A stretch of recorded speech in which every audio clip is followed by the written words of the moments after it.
श्रीराम समर्थ श्रीराम. दशक 11. समास 4.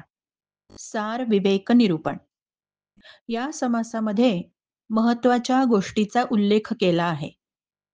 निर्विकार परब्रह्म आणि अंतरात्मा यांच्यामधील फरक स्पष्ट केलाय.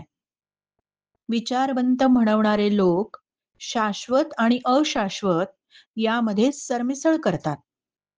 जिथे सर्व अशाश्वत संपतं तिथे पुढे शून्य उभं राहतं आणि त्याच्या पलीकडे शाश्वत असतं. तर त्या शून्यमय ठिकाणी आल्यावर साधकाची बुद्धी घोटाळ्यामध्ये पडते आणि शून्यालाच साधक ब्रह्म समजतो. पण ते ब्रह्म नाही, कारण ब्रह्माच्या ठिकाणी शून्य हा विकार नाही.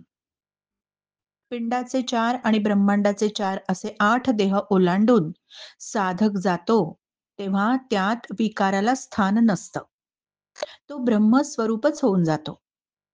अंतरात्मा म्हणजे प्रत्येकाच्या अंतर्यामी असलेला देव. अंतरात्म्याच्या अस्तित्वाने देह चेतन असतो. अंतरात्मा सर्व दृश्यांचं आणि कर्माचं मूळ आहे. तो प्रकृतीमुळे जन्माला आलाय, म्हणजे तो शाश्वत नाही. त्याची तुलना निर्विकार परब्रह्माशी करता येत नाही. ते शाश्वत आहे. त्यामुळे या दोघांमध्ये सरमिसळ अजिबात करू नये असं समर्थांचं सांगणं आहे. आणि पुढे ते म्हणतात, दृश्य हे धडधडीत नश्वर आहे असं माहीत असून सुद्धा त्याच्या प्राप्तीसाठी माणसं अगदी हीन पातळीवर उतरून पशुवत कर्म करतात. असार दृश्यालाच ते सार समजतात.